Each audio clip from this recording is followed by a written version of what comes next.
Fiquem-se.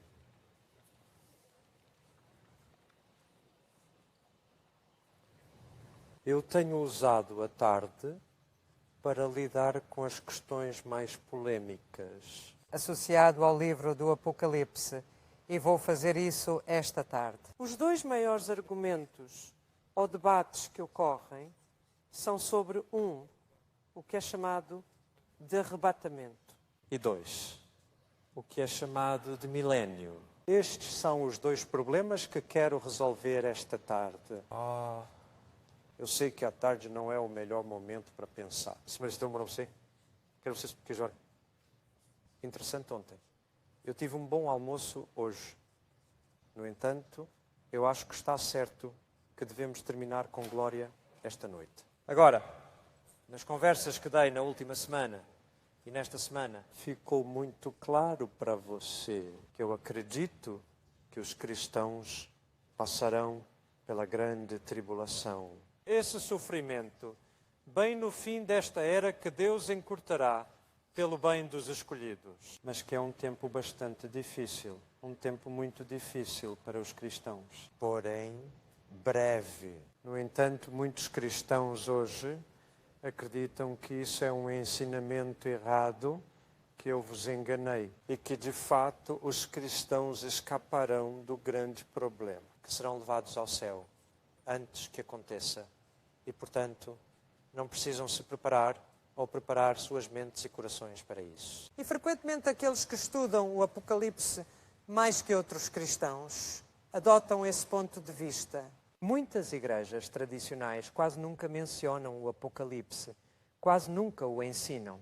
Mas algumas das outras partes da igreja, os pentecostais, por exemplo, especialmente um grupo chamado os Irmãos, quem se concentra na segunda vinda, e isso é bom. Todo crédito para eles por pregarem isso regularmente e com frequência e cantando sobre a segunda vinda. No entanto, muitos deles, talvez a maioria, teriam uma visão diferente da que eu apresentei a você. Dizem que a igreja será levada deste mundo no arrebatamento. Essa frase é um pouco enganosa. Vem da tradução latina Vulgata das Escrituras, do primeiro capítulo de Tessalonicenses 4, onde fala sobre nós encontrando o Senhor nos ares. Na verdade, diz que seremos arrebatados com o Senhor nos ares, levados de surpresa. E a palavra em latim que traduz isso? Essa frase específica é rapto, rapture, em transliteração para o inglês. E é de onde vem a palavra arrebatamento. Refere-se a ser levado aos ares para encontrar Cristo. Agora, eu acredito no arrebatamento. É bíblico. Diz que seremos levados ao seu encontro nos ares. Isso não é a questão. E muitas pessoas me perguntam, David, você acredita no arrebatamento ou não? Eu digo, claro que sim. Todos nós seremos arrebatados para o ar. A real diferença de opinião é quando? Um dia, o arrebatamento acontece. Não se acontece. Mas quando? Acontece. Antes da grande tribulação, no meio da grande tribulação ou depois da grande tribulação. Claro, tudo isso tem implicações profundas na maneira como vivemos nossa vida cristã. E a maneira como falamos com os outros sobre o retorno de Cristo. Quero começar dando um pouco da história disso. Temos um nome específico para essa abordagem, interpretando o Apocalipse. Chamamos isso de dispensacionalismo. Essa é uma palavra horrivelmente longa, eu sei, mas você vai encontrá-la. Então vou explicá-la e o que ela realmente significa. Mas isso é o dispensacionalismo. A interpretação do Apocalipse, que é provavelmente mantida pela maioria dos cristãos evangélicos na América, mesmo que tenha surgido na Inglaterra como... Vamos ver. Na verdade, Inglaterra, Escócia, Irlanda. Todos os três tiveram uma contribuição para essa abordagem específica. Ontem à tarde, examinamos as 4 diferentes escolas de interpretação. Dependendo de quando as profecias ou previsões do Apocalipse serão cumpridas e realmente acontecerão. Mas esta tarde estamos analisando uma interpretação diferente de Apocalipse, O dispensacionalismo consiste em várias divisões. Vamos pendurá-los para você. Começou com um versículo em 2 Timóteo, na versão do Rei James, que fala sobre dividir corretamente a palavra da verdade. E por causa daquele versículo, assumiu-se que precisamos dividir a Bíblia. O caminho certo, dividindo corretamente a palavra da verdade. Na verdade, a palavra traduzida como dividindo na versão do Rei James é, na verdade, a palavra arando. Arando corretamente. A palavra da verdade significa abri-la corretamente, desdobrá-la, não dividindo, mas sim abrindo. Mas a versão do Rei James levou muitos a assumir que significava cortá-la. E é isso que essencialmente o dispensacionalismo fez. Existem 3 grandes divisões da palavra de Deus que precisamos notar. Esse é o sistema dispensacional, que é usado para interpretar a Bíblia como um todo e o Apocalipse em particular. E a primeira grande divisão da Bíblia é dividir em 7 dispensações, 7 períodos de tempo. Agora, por que eles usaram a palavra dispensação para cada uma dessas 7 eras? Simplesmente porque acreditaram que Deus concedeu a salvação em cada uma dessas 7 eras de uma maneira diferente. Ele salvou as pessoas de uma forma na primeira dispensação, de outra forma na segunda, de maneira diferente na terceira, de maneira diferente na quarta, quinta, sexta e sétima. Mas Deus sempre salvou pessoas, só que de 7 maneiras diferentes. Isso é bastante surpreendente. Mas isso é a essência do dispensacionalismo. E as 7 diferentes dispensações, durante as quais Deus dispensou sua graça de maneira diferente. Como segue? A primeira é chamada de dispensação da inocência e se refere a Adão. Se você está anotando, prefiro que faça isso em uma folha totalmente separada. Para aqueles que você tirou do resto das palestras, por um motivo que é óbvio. A segunda dispensação é de Caim a Enoque e é a dispensação da autodeterminação, em que Deus salvou aqueles que eram pessoas determinadas. Autodeterminado. A terceira foi a era do governo humano e, por acaso, o que dividiu 2 de 3 foi o dilúvio. Então, após o dilúvio, foi a dispensação do governo humano. E então, com Abraão, começou a dispensação dos patriarcas. Agora Deus iria conceder salvação de uma maneira diferente a Abraão, Isaac, Jacó, José e assim por diante. Ou seja, com Moisés, entramos na dispensação da lei. Os mandamentos foram dados a Moisés e a partir de agora você seria salvo se cumprisse a lei. Uma nova dispensação, uma nova distribuição da graça de Deus, agora vem através da obediência aos mandamentos. E isso durou até Cristo. Isso mudou com a sua primeira vinda para a dispensação da graça. E agora somos salvos pela graça, através da fé. De acordo com os dispensacionalistas. Tudo o que estou ensinando agora não é o que eu acredito, então, por favor, não anote como se fosse meu ensino, está bem? Mas é o meu ensino sobre o ensino de outros. E a segunda vinda encerra a dispensação da graça e inicia o milénio, quando as pessoas serão salvas sob uma base diferente, novamente. Então, aqui temos as 7 dispensações que dividem a Bíblia. A salvação é bastante diferente em cada um desses períodos. Bem, agora, qual é a verdade disso? Na extremidade oposta da escala está a teologia da aliança.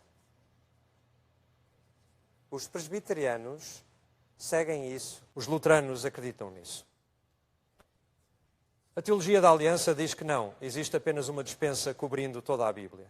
É tudo uma questão de graça. Existe apenas um acordo supremo de graça para todos em todas as épocas. Não há distinção aqui entre a velha e a nova aliança. É tudo uma coisa só. É simplesmente a graça se expressando de diferentes formas.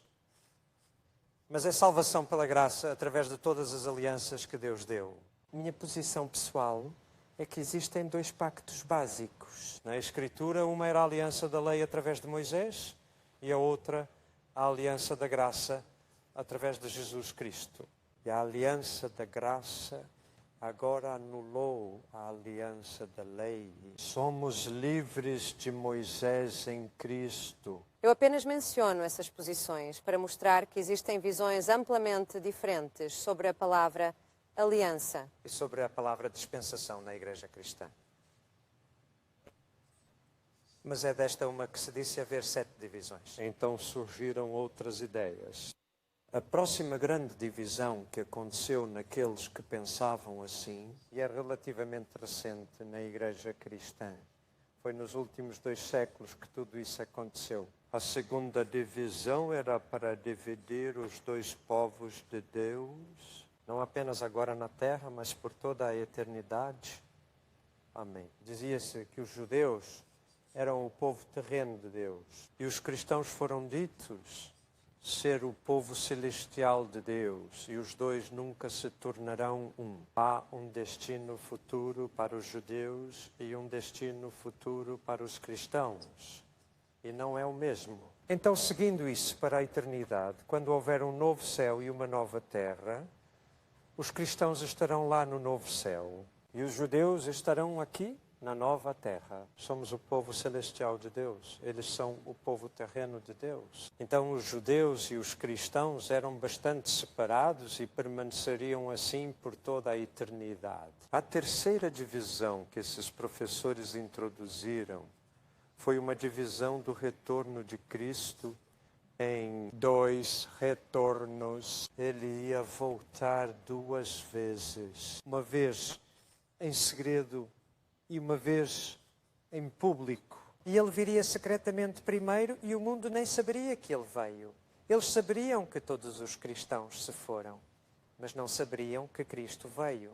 E de repente, todos os cristãos se foram. E então, alguns anos depois, ele volta à Terra pela segunda vez. Na verdade, é a terceira vez. Com seus santos e com os anjos. Agora, isso é essencialmente o esquema dispensacionalista. Então, temos o segredo chegando para os santos e o público vindo com os santos. Isso teve uma diferença profunda, efeito na maneira como vimos a segunda vinda. Porque se ele está vindo secretamente para o seu povo, antes do grande problema, ele não está. Então, isso pode acontecer a qualquer minuto agora. Em outras palavras, não há sinal de sua vinda. Este é o próximo evento no calendário profético. Ele poderia voltar esta noite, amanhã. E não teremos aviso prévio dessa chegada secreta, seja como for. Isso porque todos os sinais que a Bíblia menciona sobre a sua segunda vinda estão relacionados com a grande tribulação e o anticristo. E todas as coisas sobre as quais falamos. Mas se formos embora antes de todos esses sinais aparecerem, nem vamos vê-los. Portanto, aqueles que seguem essa ideia dizem ao seu povo: você deve estar pronto para a vinda de Jesus esta noite. Esta tarde, mesmo antes de eu terminar de falar com você, não haverá nenhum aviso, nenhum sinal para ver. Ele virá secretamente e levará todos os cristãos embora. Eu andei em muitos automóveis americanos que tinham pequenos avisos na frente do assento do passageiro. Se você ouvir o som da trombeta, agarre rapidamente o volante. Eu sei o que isso significa. São conduzidos por pessoas que acreditavam nisso e que Cristo poderia vir a qualquer momento. E enquanto você estivesse no carro deles, eles sumiriam. E você é quem deveria pegar o volante para evitar aquele caminhão enorme se aproximando, pressionando você. Bem, essa é a interpretação dispensacionalista do futuro. Tentei ser justo e te mostrar como realmente acredito que seja. Eu estava pensando se deveria te contar a história. Acho que devo. Mas primeiro deixe-me dizer, após ter delineado a posição de que a Igreja escapa do grande problema e que o arrebatamento, assim chamado, é o próximo evento no calendário profético de Deus e, portanto, é totalmente inesperado e iminente, no sentido de que pode acontecer a qualquer momento. A qualquer momento. Esse é o plano básico. E eu entendo porque esse ensinamento atrai.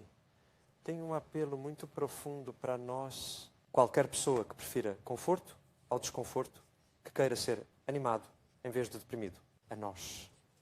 Ser informado para não se preocupar com o grande problema, pois você não estará nele, é uma boa notícia. Eu uso sem dúvida sobre isso. Portanto, de certa forma, o coração humano está predisposto a acreditar nisso. Queremos acreditar nisso, certamente, para escapar de tudo que estamos discutindo.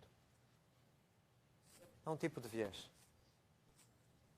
Não é só conforto, mas é usado como desafio. Em muitas igrejas e comunidades que acreditavam nisso, que acreditavam que Cristo poderia vir a qualquer momento, Isso era frequentemente usado em um apelo evangelístico. especialmente, lamento dizer, com crianças nessas comunidades. Conheci tantos cristãos que disseram isso. Eles, primeiramente, professaram fé, porque quando crianças ficaram apavorados com a ideia de acordar de manhã e encontrar seus pais desaparecidos. Isso foi usado na evangelização de crianças. Sua mãe e seu pai são cristãos. E se Jesus vier esta noite, eles irão. E quando você acordar pela manhã, você estará sozinho. Isso é uma motivação poderosa para usar as crianças e acredito ser uma maldade.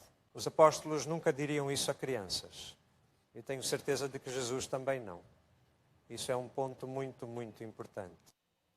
Um motivo errado para se apresentar a pequenas crianças. Fico feliz que as pessoas tenham vindo a Cristo apesar disso. Muitas vezes permaneciam como seus servos leais pelo resto de suas vidas. Mas eu acredito que mesmo assim foi uma motivação errada para colocar diante deles. Então tem sido usado como um conforto para os cristãos. Você não quer ser levado ao céu antes dos problemas? Bíblia. Era também usado como um desafio para não cristãos. Se Jesus voltasse esta noite, ele não estará pronto. Isso coloca uma pressão real no tempo para quem ouve o pregador. Bem, isso ainda não decide se é certo ou errado. Nem a história desta ideia, e quero dar-lhe a história porque a genealogia de uma doutrina é bastante importante. Antes do século XIX, ninguém havia ensinado isso ou ouvido falar. E, acima de tudo, ninguém jamais encontrou isso na Bíblia. Isso, para mim, tem um certo peso. Sei que Deus tem mais verdades e mais luz para nos mostrar a partir de sua palavra. Apesar disso, se por 1800 anos ninguém havia encontrado isso na Bíblia. Isso levanta uma questão em minha mente. Por que não encontraram se estava lá? Bem, vamos responder a essa pergunta em um momento. Agora, 3 vertentes se uniram em 1830. Uma da Escócia, uma da Irlanda e uma da Inglaterra. E as 3 vertentes eram estas. Havia uma garota escocesa na Inglaterra. Ela em um lugar chamado Port Glasgow, no rio Clyde, na Escócia. Ela era uma garota muito doente, mas o Senhor tocou seu corpo com poder de cura. Ela se tornou uma profetisa e deu palavras do Senhor. Margaret MacDonald era o seu nome. E uma das profecias que ela fez não era muito clara, mas parecia ser uma promessa do Senhor. Senhor, que Ele protegeria seu povo do fogo. Grande problema ou grande tribulação. Isso parece ter sido a semente que foi plantada. Havia um notável ministro da Igreja da Escócia chamado Henry Irving. Quem pegou isso e seguiu em frente. Ele era um homem notável. Ele fundou a Igreja Católica Apostólica. Ele foi, de certa forma, o primeiro carismático ou pentecostal na Grã-Bretanha. Porque ele experimentou línguas e dons do Espírito e falou sobre isso muito antes de os pentecostais serem sequer imaginados. E ele se mudou da Escócia para Londres. Fundaram a Igreja Católica Apostólica e construíram uma enorme catedral a cerca de 3 quilómetros de onde eu morava, em Guildford, em Surrey, chamado Albury Park. A catedral ainda está lá hoje, embora esteja vazia e não seja usada. Mas foi nos terrenos de um grande parque e uma mansão. Albury Park, onde morava um homem chamado Dr. Henry Drummond.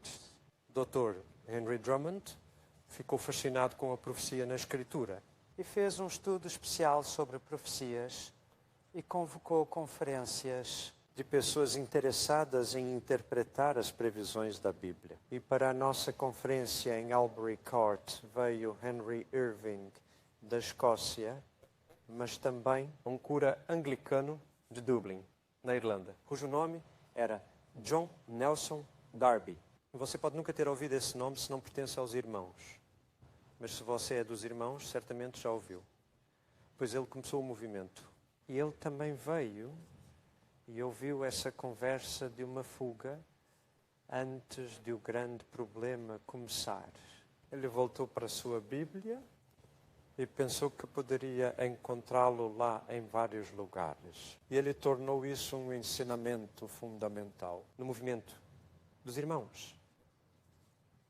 Embora haja 28 variedades de irmãos, o meu tio era um dos líderes dos irmãos da Inglaterra. Eles se espalharam por toda parte em uma das minhas relações. Subiu e desceu a costa da América do Sul, do Brasil, plantando assembleias de irmãos por lá, uma linha da minha genealogia nos irmãos. No entanto, mesmo entre os irmãos, não havia pleno acordo sobre isso. Havia um homem em particular que acreditava que Darby estava errado e tentou resgatar os irmãos deste ensino. Tenho certeza de que alguns de vocês já ouviram o nome dele. Seu nome é George Muller. E George Muller é ainda mais conhecido que Nelson Darby, porque ele tinha um orfanato, um grande orfanato que ele construiu, realmente por fé. E por fé eu quero dizer que ele nunca, jamais pediu dinheiro. E ele nunca contou a nenhum ser humano sobre suas necessidades. Ele se sentava no café da manhã com centenas de crianças e nada para oferecer a elas. E ele diria uma graça e agradeceria pela provisão do Senhor de comida para seus filhos. Quando ele agradeceu por não ter comida nenhuma na mesa, ouviram uma confusão fora do orfanato e uma van de padeiro tinha perdido uma roda bem na frente e espalhou todo o seu pão na rua. Eles simplesmente agradeceram ao Senhor, pegaram o pão e levaram para as crianças e fizeram o café da manhã. Esse era o tipo de homem que George Muller era. Era. Que homem? Ele é conhecido como um dos maiores homens de fé, mas poucos sabem que ele se opôs a esse ensino de Nelson Darby. No entanto, Darby venceu. E o movimento dos irmãos como um todo acredita nessa abordagem e, portanto, acredita que Jesus está chegando a qualquer momento. Agora, Darby veio para a América. Ele conheceu um advogado, um homem brilhante chamado Dr. C.I. Schofield. Ele compartilhou essas visões com o advogado e esse advogado teve uma ideia brilhante de produzir uma Bíblia com isso escrito na forma de notas humanas. Cristo. Então a Bíblia de Schofield foi lançada como palavra de Deus no topo da página e as notas de Schofield embaixo que ele pegou de Nelson Darby. E essa foi de longe a Bíblia mais vendida na América no século XIX. Agora deixa-me dizer o que eu disse na semana passada. Nunca, nunca, nunca, nunca, nunca, nunca, nunca, nunca compre uma Bíblia com anotações humanas. Por favor. Compre muitos comentários, compre livros sobre a Bíblia. Quanto mais você compra, melhor. Mas veja bem, o problema é que seu cérebro não é suficientemente inteligente. Depois de ler uma Bíblia como a de Schofield, lembrar se você leu aquilo no topo ou no pé da página.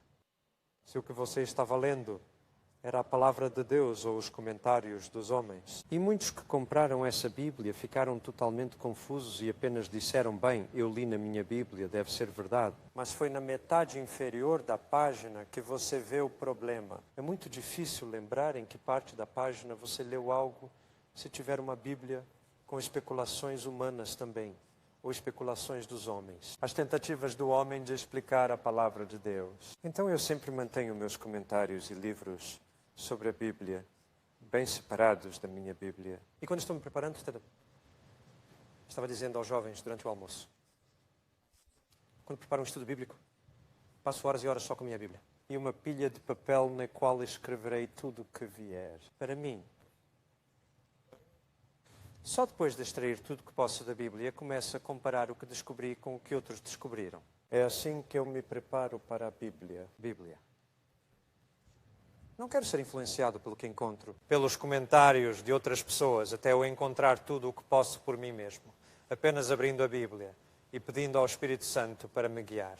Eu acho isso muito importante. Se você usar notas de estudo da Bíblia, existem muitas leituras bíblicas diárias com notas. Para ler cada dia, só fique de olho para não gastar mais tempo com notas humanas do que com a palavra divina.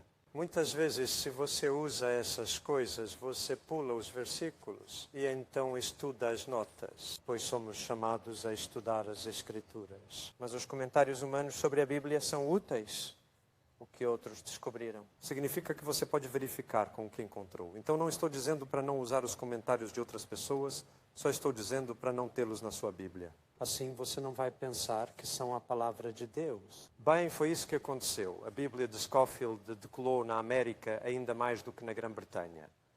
Mas está lá também. Você sabia que eu disse isso uma vez em um grande encontro cristão, em um acampamento de férias na Grã-Bretanha? E mais tarde, naquele dia, alguém encontrou uma lata de lixo cheia de Bíblias de Scofield. Meu nome era Mad. Eu digo a você, as coisas que foram ditas sobre mim eram simplesmente horríveis. Como ousaria dizer às pessoas para jogarem suas Bíblias no lixo? Aconteceu. Eu não fiz nada disso.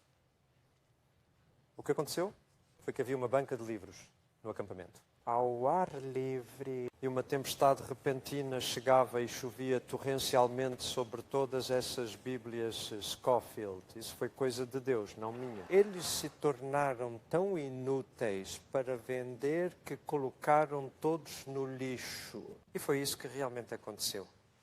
Mas eu fui culpado pelo país inteiro por persuadir as pessoas a jogarem as Bíblias no lixo. Nada disso. Só queria que eles não tivessem sido comprados em primeiro lugar. Agora, claro, existem seminários no seu país. No meu ainda não, mas aqui existem seminários que ensinam apenas isso. E só aceitará alunos que concordem com isso. E o principal é o seminário de Dallas, no Texas. Existem um ou dois outros. E o aluno mais famoso desse seminário é um homem chamado Hal Lindsey, cujos livros venderam milhões pelo mundo. O primeiro foi o falecido grande planeta Terra, e há muitos mais. E há muito que é bom naqueles livros. Mas você precisa ter cuidado e perceber que esses livros são baseados nesse esquema. E eu sempre leio livros com os quais não concordo. Na verdade, antes de escrever um livro sobre um assunto, compro o máximo de livros possíveis sobre o mesmo tópico que apresentam pontos de vista opostos. Porque quero ouvir todos os pontos de vista. Quero ouvir suas perguntas, respostas e críticas para que eu possa refletir por mim mesmo. Eu incentivo as pessoas a ouvirem vários professores. Não se limitem fãs de apenas um professor. Você está seguindo um homem falível se fizer isso. Ou são vários professores. Avaliem-nos pela palavra de Deus e só acreditem no que conseguirem encontrar nas Escrituras por si mesmos. Depois de ouvir tal professor. Esse é o meu conselho. Então, ninguém sai daqui? Como eu disse ontem? Diga. David Paulson? Mais nisso? Descobram se o que ele está ensinando? Está na Bíblia? E se você encontrar isso por si mesmo, não sou eu quem está ensinando, é o Senhor quem me disse. E se não encontrar lá, esqueça. Terrivelmente importante. Agora vamos olhar para a base bíblica que é oferecida para essa posição. Isso Porque aqueles que o mantêm realmente acreditam que a Bíblia o apoia. Agora que eu tinha uma transparência, e aqui está. Agora, a primeira coisa a dizer é esta, que não há um único versículo em toda a Bíblia. Isso declara claramente que meu povo não passará pelo grande problema. Se houvesse apenas um versículo em algum lugar que dissesse isso, então eu teria que revisar meu pensamento bastante radicalmente. Mas eu não consigo encontrar nem ninguém. Pois esta posição não se baseia no declarações claras da Escritura, mas sobre deduções lógicas da Escritura. Inferência. Acreditar que esse texto sugere isso, que implica isso, pode não dizer isso, implica isso. Mas parece que isso é uma inferência e acho muito perigoso construir com base nela. Doutrina sobre inferências, em parte porque não confio totalmente na lógica humana. O que pode soar completamente lógico para mim pode ser totalmente errado para Deus. Mas a inferência é uma base instável. Mas essa é a abordagem. E eu quero acrescentar algo mais aqui. Digo isso com amor. Mas nunca conheci alguém que chegasse a essa posição por si mesmo, através da leitura da Bíblia. Eu nunca li. Todos foram ensinados por alguém com base em inferências da Bíblia. E isso também pesa muito para mim, porque há muitas pessoas que vieram para Cristo e que nunca foram ensinadas que só têm uma Bíblia. Especialmente no campo missionário isso acontece. Mas eu nunca conheci alguém assim que acreditasse em tudo isso. E então eu pergunto, quando as pessoas me dizem isso é o que eu acredito e é o esquema de dispensa, eu simplesmente pergunto, de onde você tirou isso? Quem foi seu professor? Quem foi o autor que você leu? Parece que é passado de um para o outro como uma possível interpretação das Escrituras. Agora, quais são as inferências que foram feitas? Aqui estão elas. Primeiramente, há afirmações no Novo Testamento que ele está chegando rápido. Declarações sobre a velocidade do seu retorno. Que disso se infere que cada geração deve estar pronta para que ele venha rapidamente, em breve, a qualquer momento. E por isso o seu retorno é iminente, o que significa prestes a acontecer. Então, essas afirmações de eu estou vindo logo, estou vindo rapidamente, são interpretadas como estou vindo a qualquer momento. A segunda inferência vem de declarações sobre surpresa. Ele virá como um ladrão na noite. Virá numa hora em que você não o espera. E dessas declarações infere-se novamente que pode ser a qualquer minuto, o que parece novamente lógico. Não é realmente dito a qualquer momento, mas infere-se que isso significa a qualquer momento. Em terceiro lugar, afirma-se que existem diferenças linguísticas sobre o retorno de Cristo que podem ser distinguidas uma da outra para inferir que há dois retornos. E certamente há linguagens diferentes usadas sobre o retorno de Cristo. Às vezes é chamado o dia do Senhor, às vezes é chamado o dia de Cristo. Às vezes é chamado de sua chegada. Parousia, às vezes é chamado de sua aparição. Apocalipse. Às vezes é dito que ele está vindo para os santos. Outras vezes é dito que vem com os santos. E assim, uma divisão foi criada entre essas variações e elas. Foi assumido ou inferido que se aplica a dois retornos separados. Que o dia do Senhor é um e o dia de Cristo é outro. Que sua chegada é uma. Que sua aparição é outra. Aparecer é outra. Ele vem buscar seus santos em um retorno e com seus santos no outro.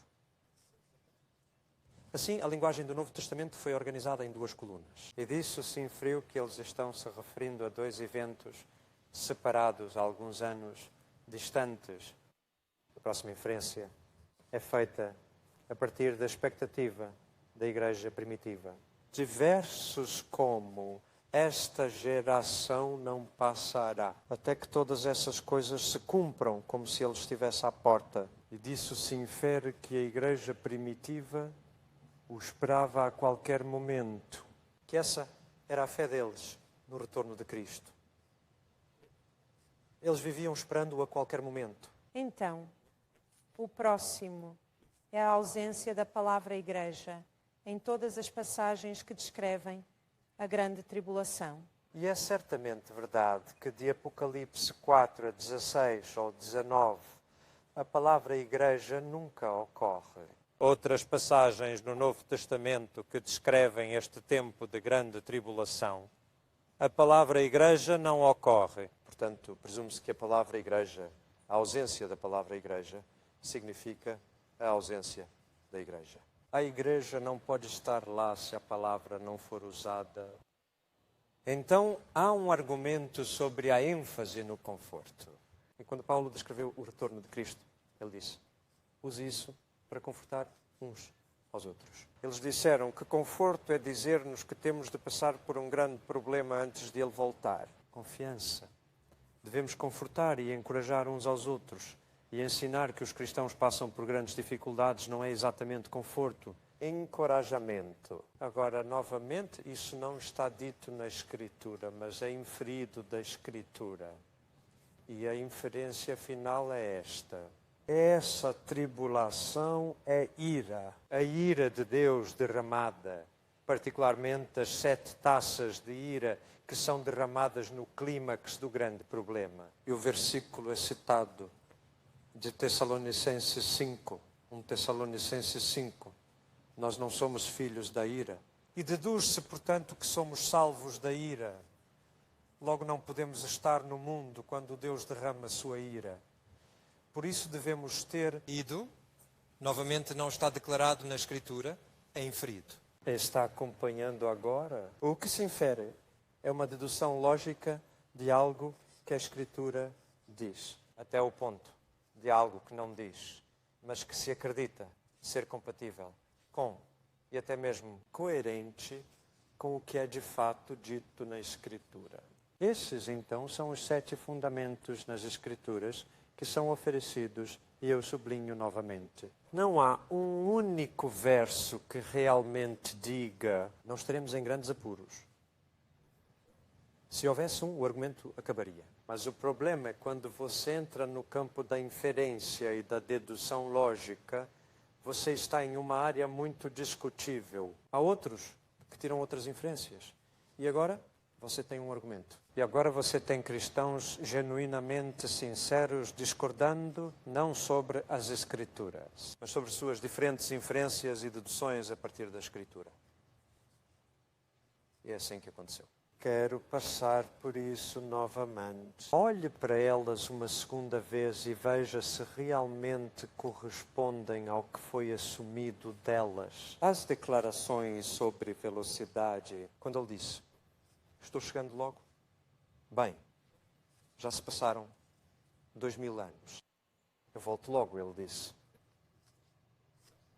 De alguma maneira temos que conciliar isso com 2000 anos. Uma possível maneira, claro, é que o tempo é diferente para Deus. A relatividade do tempo não é apenas teoria de Einstein, está na sua escritura. O tempo avança em velocidades diferentes para pessoas diferentes. Eu adoro a história de Einstein, que foi perguntado: você pode explicar sua teoria da relatividade do tempo em termos simples para uma pessoa comum, pessoa para entender? E sendo uma grande mente, ele conseguiu. Na verdade, pessoas que complicam as coisas não são necessariamente grandes pensadoras.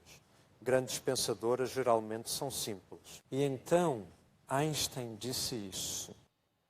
1 minuto, sentado em um fogão quente, parece muito mais longo do que 1 hora conversando com uma garota bonita. Agora você conhece a teoria da relatividade do tempo. Entendeu? Há um pouco mais do que isso, eu acho, mas achei que foi uma boa resposta. Agora, para o Senhor, um dia pode parecer 1000 anos. E 1000 anos podem parecer um dia. Não diz que o tempo não significa nada para Deus. Significa que pode passar em velocidades diferentes para Deus. Consigo pensar em um dia que deve ter parecido 1000 anos para Deus. E você? O dia em que ele viu seu filho morrer. Isso deve ter sido horrível. Você já pensou no sofrimento de Deus Pai na cruz? Mas pensar que 1000 anos parecem um dia para Deus, significa que para Deus só se passaram alguns dias desde que Jesus voltou ao céu. Devemos agir logo e rapidamente, tanto da perspectiva divina quanto da nossa. O tempo é relativo. Mas eu acho que Jesus usou essas palavras para que cada geração pensasse em seu retorno. Mas Tiago, o apóstolo, diz em sua carta, quando fala sobre a segunda vinda, aprenda paciência com o agricultor. Devagar, mas sempre, claro. O agricultor tem que esperar pela colheita. Todo fazendeiro precisa aprender a ter paciência. As coisas não acontecem imediatamente. São Bernardo de Claraval, foi um santo da Idade Média, e ele disse isso uma vez, em sua oração a Deus. Acho isso muito divertido. Chamas isso de um pequeno tempo em que não te verei? Ó Senhor, esse pouquinho é um longo pouquinho. Não é adorável. Está falando sobre Jesus dizendo, um pouco mais e você não me verá, e então me verá novamente. Esse pouquinho parece um longo pouquinho. Na verdade, esse problema surgiu até nos tempos do Novo Testamento. As pessoas já no Novo Testamento. 2 Pedro, capítulo 3, as pessoas estavam dizendo, onde está essa vinda? Tudo está como sempre esteve desde a criação. Ele vai voltar. Foi então que Pedro disse. Lembre-se. 1000 anos. São como um dia para Deus. Foi nesse contexto que ele nos disse, para lembrar a relatividade do tempo para nós e para Deus. Ficamos muito impacientes se as coisas não acontecerem até a próxima terça-feira. Deus é muito paciente. Graças a Deus Ele é. E isso realmente não se sustenta.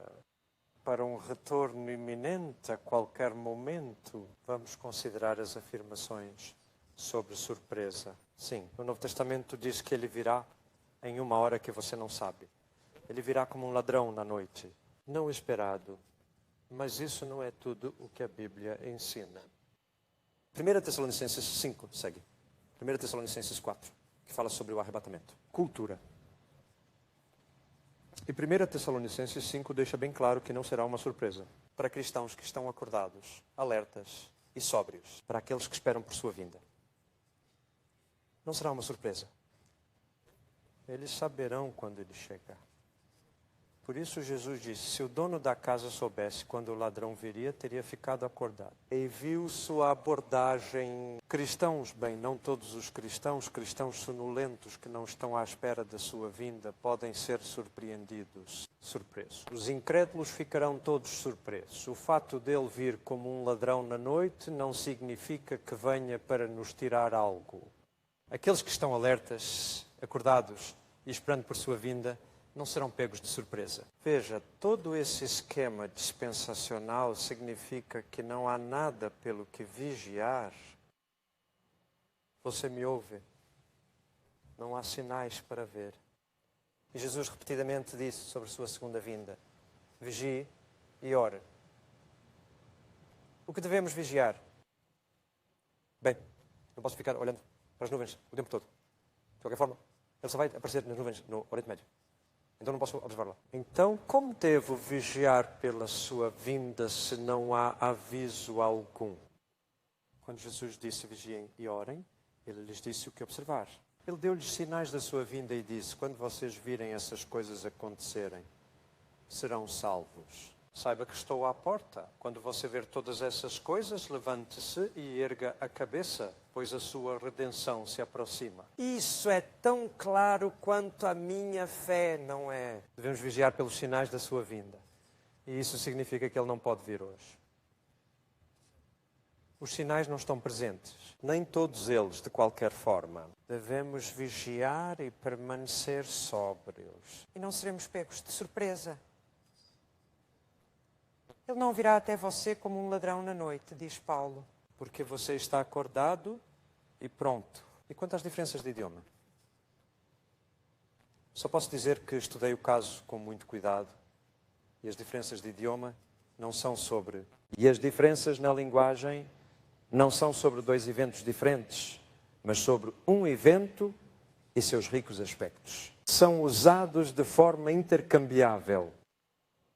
De novo e de novo sobre o mesmo evento. Um estudo cuidadoso da linguagem revela que todas as frases usadas se referem a uma única vinda, não dois retornos completamente diferentes. Então, o argumento da linguagem ou a inferência da linguagem também cai por terra. E quanto ao fato de que a igreja primitiva o esperava a qualquer momento?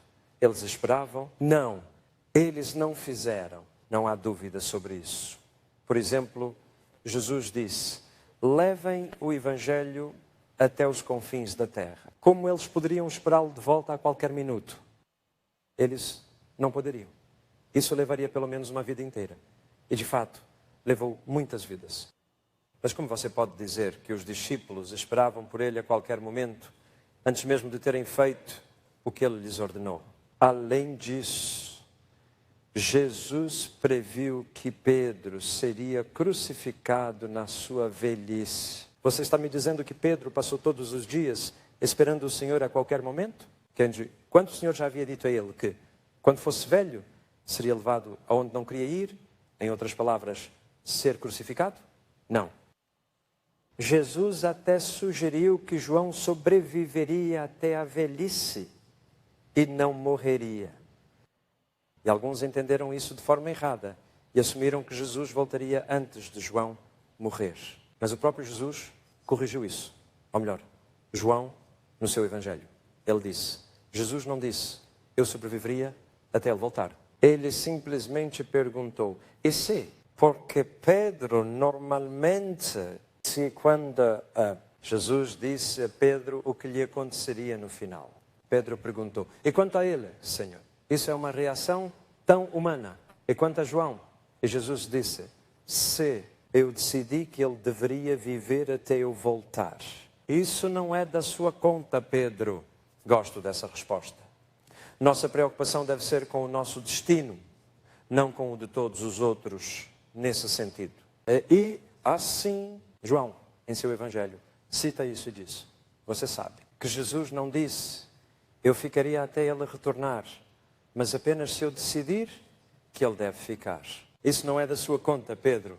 Então João teve que corrigir uma expectativa errada na igreja primitiva. Tudo isso somou. Isso realmente significa que eles tinham esperança de que pudesse ser durante a vida deles, mas não estavam esperando a qualquer momento. A teoria iminente do retorno do Senhor, a teoria de que ele pode voltar a qualquer momento, não é comprovada pela Escritura. Até mesmo Paulo disse que esperava que o Senhor voltasse durante a sua vida, porque então ser transferido instantaneamente, num piscar de olhos, de um corpo para o outro. E isso é o que ele escreveu, não desejamos ficar despidos, mas para sermos envolvidos em nossa morada celestial. No entanto, preferimos estar longe do corpo e em casa com o Senhor. O que ele quer dizer é, quero ir de um corpo para o outro. Mas, se ele não voltar, quando isso acontecer, e nós recebermos um novo corpo, então estamos em apuros. De alguma forma, ele se sentiria incompleto ou despido. Mas ainda assim, preferiria não ter um corpo e estar em casa com o Senhor por enquanto. Agora, este não é um homem que espera a qualquer momento. Vamos passar para, eu acredito, o argumento mais fraco de todos. A ausência da palavra igreja. Nas passagens da grande tribulação. Em vez disso, você encontra apenas a palavra eleitos e a palavra santos. Lembre-se, Apocalipse 14, isso é um chamado aos santos para perseverarem, guardarem os mandamentos de Deus e permanecerem fiéis a Jesus. Etc. Diz santos, não diz igreja. Então, quando Jesus falou do grande problema, ele disse que se o Senhor não tivesse abreviado os dias, até os escolhidos teriam morrido. seria perdido. Eleger santos, mas não igreja. Agora, isso é fazer tempestade em copo d'água. Cristãos são referidos por todo o Novo Testamento como os eleitos, os escolhidos de Deus e os santos. Cada epístola é endereçada aos santos. E apenas por curiosidade para você. Eu anotei. Há 6 epístolas de Paulo que nunca usam a palavra igreja, mas apenas a palavra eleito. Há uma epístola que usa a palavra santos, mas nunca usa a palavra igreja. Essa é Judas. Então, eu suponho que Timóteo 2, Tito, Pedro 1, Pedro 2, João 2, Judas não são para cristãos. Que tolice!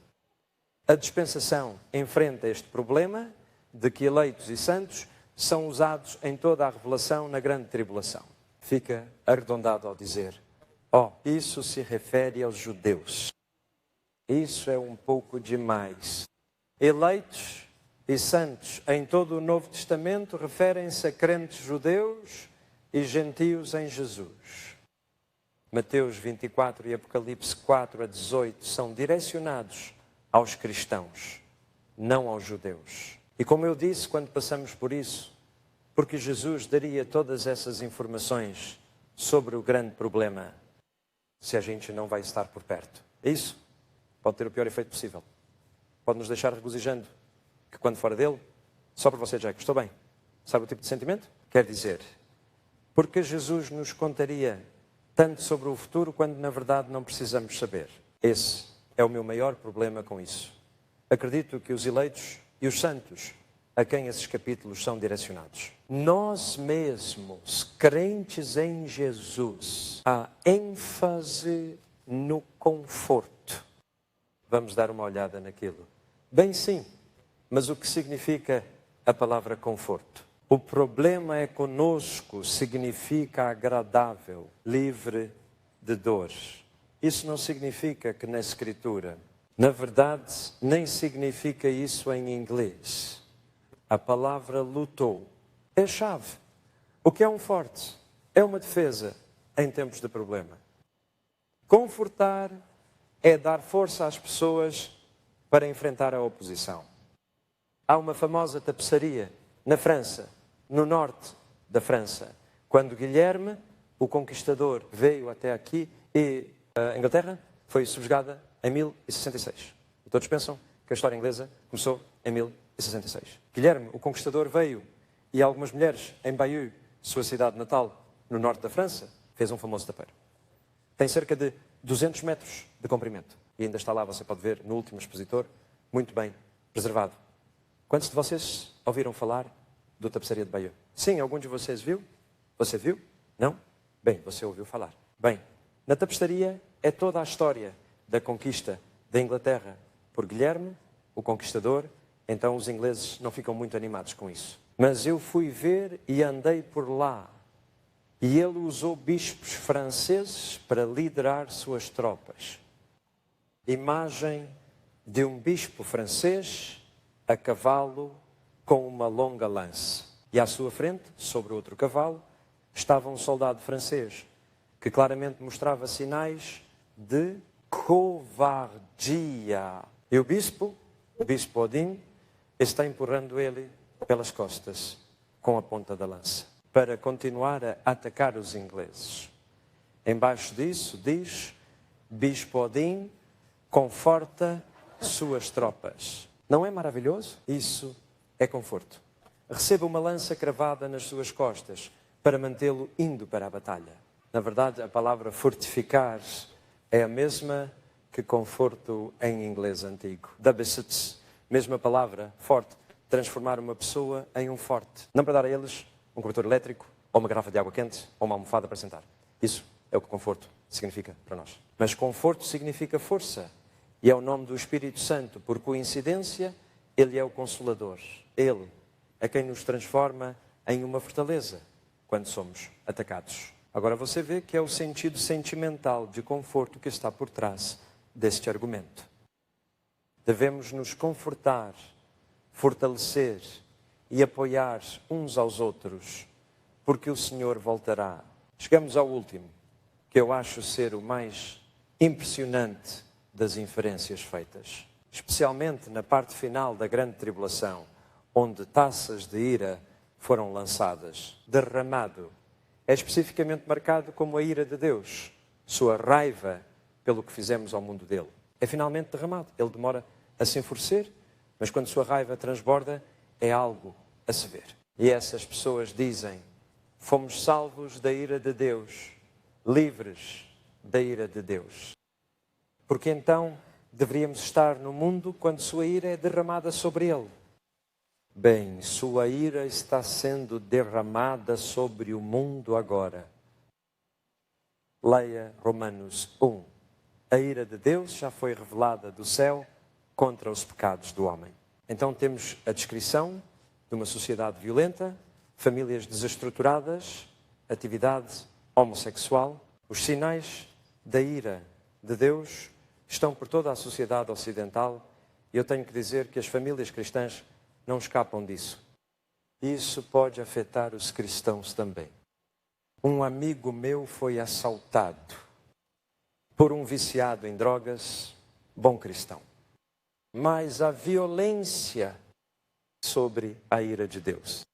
Veja o que eu quero dizer. Não estamos necessariamente imunes à ira presente de Deus. O que somos salvos é do dia de sua ira e do inferno que segue. Isso é certo. Nossa experiência da ira na parte final da grande tribulação será diferente? Claro que sim. Por um lado, sabemos que será breve. Por outro lado, sabemos que a vinda de Jesus estará muito próxima. Mas por outro lado, sabemos que se for a vontade dele nos proteger da ira de Deus, ele o fará. Ele fez isso no Egito quando despejou sua ira nas pragas do Egito. Nada disso jamais afetou o povo de Deus. Ele colocou um escudo sobre eles e estavam protegidos quando ele derramou sua ira sobre o Egito. Mas é claro, pela minha interpretação do livro do Apocalipse, que ele protegerá alguns cristãos e não outros. Alguns morrerão. Haverá mártires. Essa é a maneira de Deus libertá-los do sofrimento e levá-los rapidamente ao céu. Outros terão fugido para o deserto quando a mãe fugir, lembre-se. E seremos protegidos e providos por Deus. Deus pode fazer isso. A ira da qual somos livrados é a ira que terminará no lago de fogo. A segunda morte não tocará aqueles que vencerem quando a pressão estiver presente. Então, eu não acho que esse argumento seja decisivo. Escute este verso do Apocalipse. Já que você manteve o meu comando para suportar pacientemente, eu também te guardarei da hora da provação que virá sobre todo o mundo. Para testar aqueles que vivem na terra. Não é uma promessa de ser tirado disso, mas de ser protegido nele. Eu te guardarei disso. Ele é totalmente capaz de fazer isso. Embora ele possa não fazer isso e nos permita morrer em seu nome. Bem, agora, em termos práticos, existem outras duas visões minoritárias que eu mencionarei rapidamente. Havia um livro na banca de livros, na convenção de One View, chamado O Arrebatamento de Meio da Tribulação. Que pessoas são retiradas do mundo. Cristãos são retirados do mundo após o selos e trombetas, mas antes das taças. Percebo que essa é uma opinião que está crescendo na América e está se manifestando na Grã-Bretanha também. Devo ressaltar que ainda afirma que haverá 2 visitas de retorno de Jesus. Um no meio da tribulação, outro no final. E ainda não consigo encontrar nenhum indício de 2 visitas no meu Novo Testamento. A outra visão é chamada de arrebatamento parcial, que alguns cristãos, especialmente santos, escaparão antes do grande problema, mas o resto passará por ele. Geralmente escrita por aqueles que se consideram entre os santos especiais. Mas isso ainda sofre do defeito básico de dizer que há 2 retornos. Mas o verdadeiro cerne é que, ao pesquisar-se o Novo Testamento, você conseguirá encontrar a verdade. Veja se você consegue encontrar uma afirmação clara que diga: ele voltará 2 vezes. Não está lá É por isso que eu disse anteriormente, nunca conheci alguém que chegou a esse ponto de vista, que os cristãos serão visitados primeiro e retirados. Quem chegou a essa conclusão, estudando a Bíblia por conta própria. Eles estudaram a Bíblia com um pregador ou professor que lhes disse, é isso que significa. Significa. Ou eles leram um livro junto com a Bíblia que diz, é isso que significa. Então, recebemos a informação de segunda mão todas as vezes. Mas pessoas que leem a Bíblia sozinhas, com o Espírito Santo, chegam à conclusão de que Ele voltará uma vez. E através de muita tribulação, entraremos no reino de Deus. Essa é a conclusão a que chegam. É a profusão de ensinamentos que surgiu nos últimos 200 anos do meu país para o céu. E se espalhou por anotações bíblicas e autores populares que alcançaram um grande alcance. A América agora está exportando isso para todo o mundo. E quando aquela querida holandesa Corrie ten Boom foi para a China, ela ficou chocada ao descobrir que cristãos lhe diziam, Corrie, missionários americanos, nos disseram que antes dos grandes problemas estaríamos no céu. O grande problema surgiu e nós não sabíamos como lidar com isso. Porque não nos avisaram. Sofreríamos por Jesus. E Corrie escreveu isso em um de seus livros. Estive em países onde os santos já sofrem perseguições terríveis. Na China, os cristãos foram avisados. Não se preocupem, antes da tribulação, vocês serão arrebatados. Então veio uma terrível perseguição. Milhões de cristãos foram torturados até a morte. Mais tarde, ouvi um bispo da China dizer tristemente, nós falhamos. Devíamos ter fortalecido as pessoas para a perseguição, em vez de dizer que Jesus viria primeiro. E virando-se para mim, Corrie, ele disse, conte às pessoas como ser forte. Em tempos de perseguição, como permanecer firme quando a tribulação chegar para ficar de pé e não desmaiar. A propósito, essa é uma definição perfeita de conforto. Corrie continuou a escrever, sinto que tenho um mandato divino tarde para ir e dizer às pessoas deste mundo que é possível ser forte no Senhor Jesus Cristo. Deus, estamos em treinamento para a tribulação. Que frase! Estamos em treinamento para a tribulação, já que passei por prisão pelo bem de Jesus, desde que conheci aquele bispo da China. Agora, toda vez que leio um bom texto da Bíblia, penso, ei, posso usar isso no texto. Tempo de tribulação. Então, eu anoto e aprendo de cor. E você conhece a história daquela mulher maravilhosa, o que ela passou no campo de concentração? Sua irmã morrendo naquele campo. Talvez alguns de vocês tenham ouvido falar dela, ou lido seus livros, ou visto o filme, O Refúgio Secreto. Muito emocionante. Eu te disse novamente na semana passada que a grande provação dela veio quando, infelizmente, sofreu um derrame enorme e se fechou completamente para todos os outros, totalmente paralisada. Ela foi mantida viva por pessoas dedicadas que cuidavam dela. Fui informado, anos depois, que ela só mostrava alguma resposta, apenas um pequeno movimento para duas coisas. Quando seu adorável sobrinho, Peter Van Woerden, o que se vestia de menina e fugia de bicicleta dos nazistas no filme. Peter Van Woerden tocava violino para ela e ela cantava. Se você apenas responder um pouco. Alguém me disse que comprou muitas das minhas fitas e as tocou para ela. Ela reagia um pouco à palavra de Deus. Mas ela estava na sua grande tribulação. Mas ela estava preparada. Armazenou a palavra de Deus no coração, caso não conseguisse uma Bíblia. Ela estava se fortalecendo, se consolando. Ela mesma, preparando-se e treinando para a tribulação, como uma senhora em seus 70 anos. Que santa ela era. Agora ela está livre disso. E Deus enxugou todas as lágrimas dos seus olhos e Ele está cuidando dela.